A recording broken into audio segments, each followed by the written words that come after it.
महाराष्ट्रातील संगमनेर येथे एका कीर्तन कार्यक्रमाने राजकीय वादाला तोंड फोडले आहे। आळंदी येथील कीर्तनकार संग्राम भंडारे आणि काँग्रेसचे ज्येष्ठ नेते आणि माजी मंत्री बाळासाहेब थोरात यांना आम्हाला नथुराम गोडसे व्हावे लागेल अशी धमकी दिल्याचा व्हिडिओ समाज माध्यमांवर व्हायरल झालाय। याच निषेधार्थ आळंदीकरांच्या वतीने संग्राम भंडारे विरोधात माऊली मंदिरासमोर महाद्वार चौकात जाहीर निषेध व्यक्त करण्यात आला।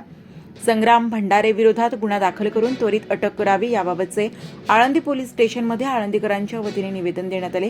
या निवेदनात सांगण्यात आले आहे की काही दिवसांपूर्वी तथाकथित संग्राम भंडारे बुवा यांनी संगमनेर येथील गुलेवाडी कीर्तनामध्ये खोटे आरोप करून समाजात तेढ निर्माण करण्याचा प्रयत्न केला।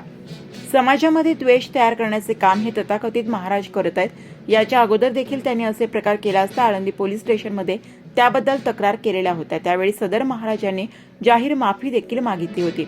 असे असून सुद्धा अद्यापही हा बुवा लोकांना भडकवत आहे, तरी त्याच्या विरुद्ध गुन्हा दाखल करून त्याला त्वरित अटक करावी अशी मागणी आळंदीकरांच्या वतीने करण्यात आली आहे। संग्राम भंडारे वक्तव्याबद्दल महाद्वार चौकात फ्लेक्स देखील लावण्यात आले।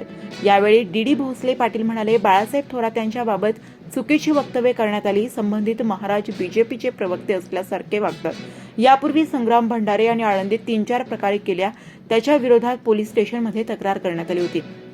त्या प्रकारांबद्दल त्याने माफी मागितली, तसे प्रकार करणार नाही असे त्यांनी लिहून दिले। संगमनेरमध्ये त्याने खोटे पुरावे गोळा केले, मात्र टोल नाक्यावर सीसीटीव्ही फुटेज उपलब्ध झाल्याने त्याचा पर्दाफाश झालाय।